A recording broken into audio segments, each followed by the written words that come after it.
Alrighty guys, hello and welcome back to part 2 on this series on flak, SAMs, and their strengths slash weaknesses.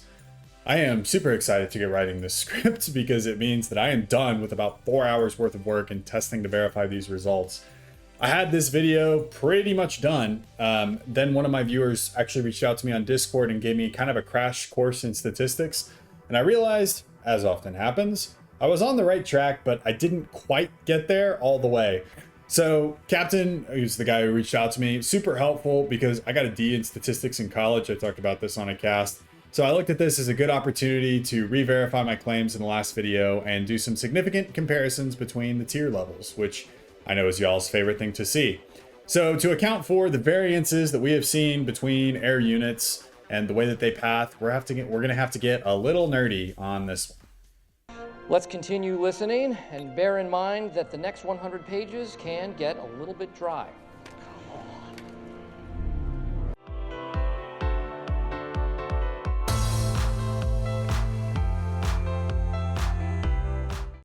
So I'm taking a much more robust approach when it comes to the actual testing for this video for a couple of different reasons. Air movement can vary so much, even if you try and control for it.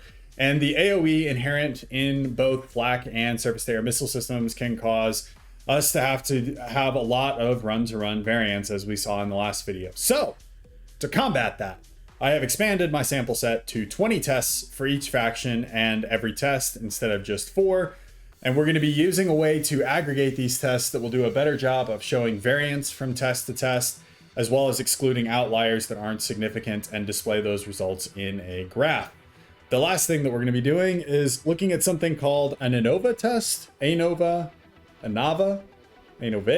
don't know how to pronounce it, but I probably didn't pronounce it correctly. I tried to cover my bases there with all the different pronunciation types. But this is going to show us, based on our sample set, if one sample set indicates superiority over another, if I understood Captain correctly. But huge shout out to him for reaching out to me on Discord and taking the time to walk me through what these mean. Hopefully I've gotten these right and am interpreting the results correctly, or at least semi-correctly. And what really puts the icing on the cake here is, unlike in college where I have to memorize all these damn formulas, seriously, it's a miracle I graduated college. I can actually just plug all my data points into Excel and have it calculated for me. And teachers say you're never going to have a calculator in the real world. You will have a calculator in the real world. So, first video recap. In our last video, we looked at flak and compared them across the factions. We had declared UEF the winner and Aeon the worst flak of all the factions. UEF had a good blend of AoE, damage, and a good fire rate, while the Aeon had, well, none of those. And we can see from the graphs that this is largely supported with the ASS, but not with the broadswords. These are what I think are called whisker and bar graphs, which would be a killer name for a nerdy math themed bar. But the bar is the range that can be looked at as reliable to hit, and the thin lines are going to be the extremes, and any dots are outliers that are discarded from the overall average in calculations.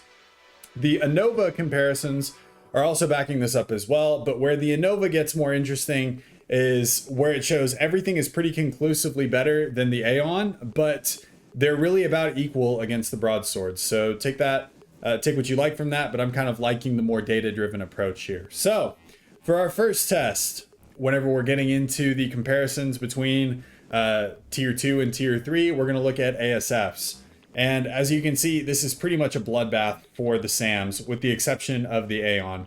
Although the Aeon really just got beat over the head pretty much across the board, and the flak is terrible, the SAMs weren't very much better. So I was more controlled in these tests as well than I am usually, where I actually measured exactly where I'm going to spawn the ASF in every single test, and measure exactly how far my patrol route will be from the AA and over the AA. This is to control as much as I can for any random pathfinding that the units are going to take.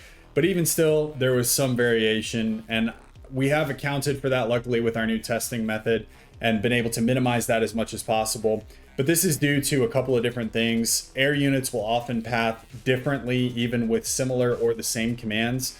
And because I've let the anti-air units auto-target, which they normally do based on proximity unless there is another target priority that overrides it. But even with all that, we can see that flak is nearly universally better at killing large amounts of units, flying in tight turns to simulate an air engagement as much as we can. So moving on to test number 2. So instead of looking at faster moving, weaker units flying in formation, for this test, we're going to look at more tanky units like before and throw 10 broadswords at a shielded base with flak and SAMs to measure out the results. For these results, it's not quite so much of a bloodbath for the SAMs, and we're looking at more of a trade-off between a wildly varied set of results and a much narrower band of results. The moral of the story here is that SAMs will provide a more consistent result, but flak can provide better results. It's kind of like Johnny Manziel when he went to the NFL. He had the ability to make good plays, but he was also objectively terrible. Maybe that's a bad example. I don't know. I don't know football. I only know Johnny because I went to Texas A&M and got to see him play, and that's the only reason I know him.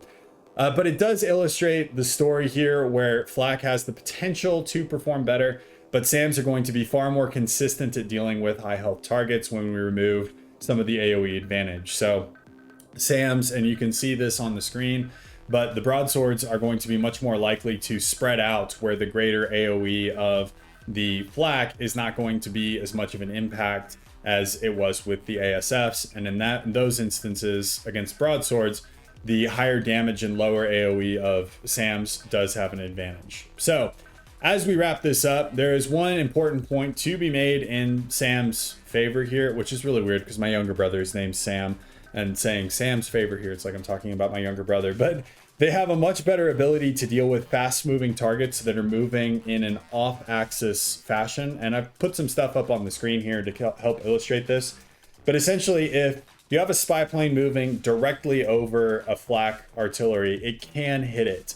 But if you move that spy plane a little bit to the left or to the right or up or down, etc., and it's moving in an off-axis fashion, so not directly over the flak, then the flak shells just cannot get to the spy plane fast enough, or the kind of lead. The flak just can't target spy planes very well, is just kind of the moral of the story here.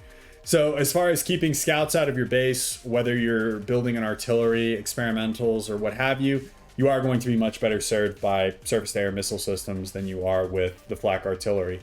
But as far as straight air defense or helping your air player, flak seems to be nearly on par or just outright better, depending on the situation. For ranking the various factions, Aeon gets killed in just about every single test. The data does seem to support a significant difference between the UEF and the other factions, while Cybrid and Seraphim seem to be roughly similar according to the ANOVA results. So kind of the ranking here is UEF still kind of wins, takes the cake, and is the best, while Seraphim and Cybrid roughly on par with each other, and the Seraphim are, or the Aeon, sorry, are off on their own little island, just not at all concerned about any anti-aircraft. So with that, I hope y'all enjoyed the more nerdy look at things, and I'll see y'all in the next one. Peace.